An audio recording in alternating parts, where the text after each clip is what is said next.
राधा हिंदू धर्म में भगवान श्री कृष्ण के साथ पूजे जाने वाली प्रमुख देवी हैं। उन्हें मुख्य रूप से कृष्ण की प्रेमिका और संगिनी भी माना जाता है। रासलीला उन्हीं की शक्ति और रूप का वर्णन करती है। वैष्णव संप्रदाय में उन्हें भगवान कृष्ण की शक्ति स्वरूपा भी माना जाता है। राधा का जन्म पद्म पुराण के अनुसार माना जाता है कि राधा वृषभानु नामक वैश्य गोप की पुत्री थी और उनकी माता का नाम कीर्ति था। उनका जन्म बरसाना में हुआ था, जबकि ब्रह्म पुराण के अनुसार ही लक्ष्मी जी ही राधा रूप में द्वापर युग में जन्म लेकर आई थी। कथा अनुसार माना जाता है कि एक बार वृषभानु जी को एक सुंदर सरोवर में सुनहरे कमल में एक दिव्य कन्या लेटी हुई मिली, जिसे वे अपने घर ले आए। लेकिन वे बालिका आंखें खोलने के लिए तैयार नहीं थी। माता और पिता ने समझा कि वे देख नहीं सकती, लेकिन जब बाल रूप में श्री कृष्ण जी से उनका सामना हुआ तो उन्होंने तुरंत ही अपनी आंखें खोल दी।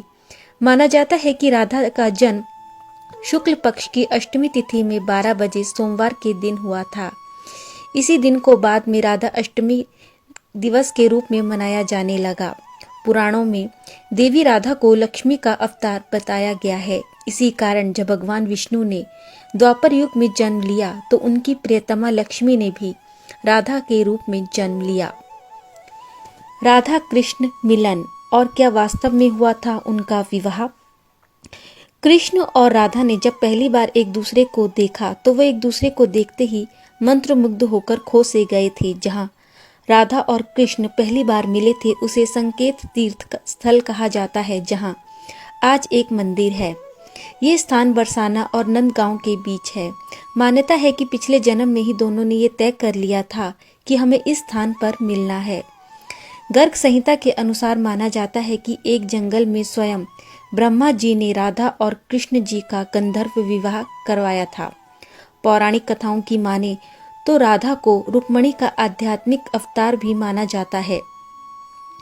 क्यों श्री कृष्ण और राधा का विवाह नहीं हो पाया? सदियों से प्रेम का प्रतीक रहे राधा और कृष्ण को एक दूसरे का पूरक माना जाता रहा है। जीवात्मा से परमात्मा के मिलन का प्रतीक रहे श्री कृष्ण और राधा भी सामाजिक तौर पर कभी एक नहीं हो पाए, ना ही उनका विवाह हो पाया। पर ऐसा क्यों हुआ, आइए जानते हैं। कहा जाता है कि जब श्री कृष्ण वृंदावन छोड़कर जा रहे थे तब राधा को देखकर वे उनसे मिलने आए और उन्होंने उनसे वापस लौटकर आने का वादा भी किया। इसके बाद वे वृंदावन से चले गए। कहा जाता है कि उस समय रुक्मणी श्री कृष्ण को पसंद करती थी और मन ही मन उन्हें अपने पति के रूप में स्वीकार कर चुकी थी। जब रुक्मणी का विवाह किसी और से तय हुआ तो उन्होंने श्री कृष्ण को ये कहकर याद किया कि यदि वे नहीं आए और उनका विवाह यदि किसी और से हुआ तो वे अपनी जान दे देंगी। तब श्री कृष्ण ने रुक्मणी के पास आकर उनसे विवाह रचा लिया। श्री कृष्ण और राधा से विवाह न होने पाने का कारण एक ये भी माना जाता है कि राधा कृष्ण से उम्र में बड़ी थी, इसीलिए यशोदा माँ नहीं चाहती थी कि उनका विवाह श्री कृष्ण से हो। इसके अतिरिक्त कहा यह भी जाता है कि राधा का विवाह यशोदा के भाई रयान गोपा के साथ तय हुआ था, जिसके कारण रिश्ते में राधा कृष्ण की होने वाली मामी लगती थी। राधा का विवाह। राधा के विवाह के विषय में कहा जाता है कि उनका विवाह रयान नामक व्यक्ति से हुआ था। कहा जाता है कि पूर्व जन्म में ये अयान नाम का एक व्यक्ति था और यह भगवान विष्णु का परम भक्त था। अपनी तपस्या से उसने भगवान विष्णु को प्रसन्न किया और वर में उसने माता लक्ष्मी से विवाह की इच्छा प्रकट की।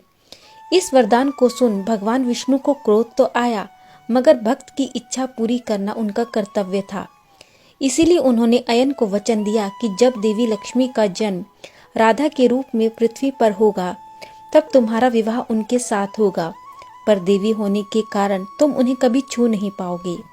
इसी कारण कहा जाता है कि जब रयान और राधा का विवाह हुआ तो उस समय राधा जी ने अपना शरीर विवाह से पहले ही छोड़ दिया था और उनकी परछाई से ही रयान का विवाह हुआ। राधा अपनी छाया को स्थापित कर स्वयं अंतर्ध्यान हो गई, अर्थात रयान केवल राधा की परछाई से ही विवाह कर पाया। कहा जाता है कि राधा विवाह के बाद भी श्री कृष्ण के प्रेम में डूबी रहीं और उन्होंने अपना दाम्पत्य जीवन भली भांति और पूरी ईमानदारी से निभाया। और जब वे बूढ़ी हो गई तो उनके मन में मरने से पहले श्री कृष्ण को देखने की आस जगी। जब रुक्मिणी से मिली राधा। कहा जाता है कि रुक्मिणी से विवाह के बाद भी श्री कृष्ण सदैव राधा को याद करते रहते थे। माना जाता है कि एक बार श्री कृष्ण दूध पी रहे थे और रुक्मिणी उनके समीप खड़ी थी। ज्यादा गर्म दूध पीते ही श्री कृष्ण के हृदय में दर्द हुआ और उनके श्रीमुख से निकला, हे राधे। ऐसा सुनते ही पास खड़ी रुक्मिणी ने श्री कृष्ण से पूछा कि हे प्रभु, ऐसा क्या है राधा जी में जो आप हर क्षण उन्हें याद करते हैं? मैं भी आपसे अपार प्रेम करती हूँ, फिर आप मुझे इस तरह तो याद नहीं करते जिस तरह आप राधा को करते हैं। तब भगवान श्री कृष्ण ने उनसे कहा कि जब आप स्वयं राधा जी से मिलेंगी तो आप स्वयं जान जाएंगी कि वो क्यों मुझे हर पल याद रहती हैं। कहा जाता है कि इसके पश्चात रुक्मिणी राधा से मिलने के लिए उनके महल गई। वहां पहुंचते ही उन्हें एक सुंदर युवती दिखी।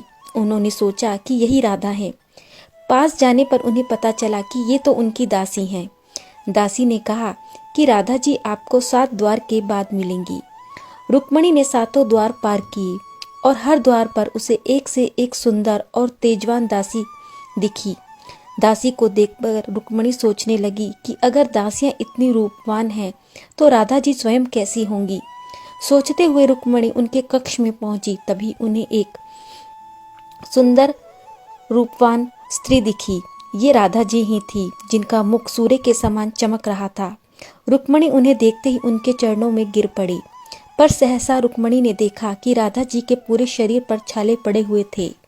रुक्मिणी ने उनसे शरीर पर पड़े छालों का कारण जानना चाहा।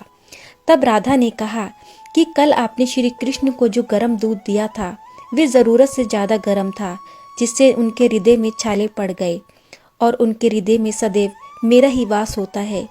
ये बात सुनकर रुक्मिणी हैरान रह गई और श्री कृष्ण और राधा जी के प्रेम की नतमस्तक हो गईं। राधा और श्री कृष्ण का पुनर्मिलन। कहा जाता है कि अपने सारे कर्तव्यों को पूरा कर राधा अपने अंतिम समय में श्री कृष्ण से मिलने द्वारका गई, पर वहां पहुंचकर उन्होंने उनकी 8 पत्नियों को देखा। इसके बाद भी वे दुखी नहीं हुई। जब कृष्ण ने राधा को देखा तो वे बेहद प्रसन्न हुए और दोनों बिना कुछ कहे संकेतों की भाषा में एक दूसरे से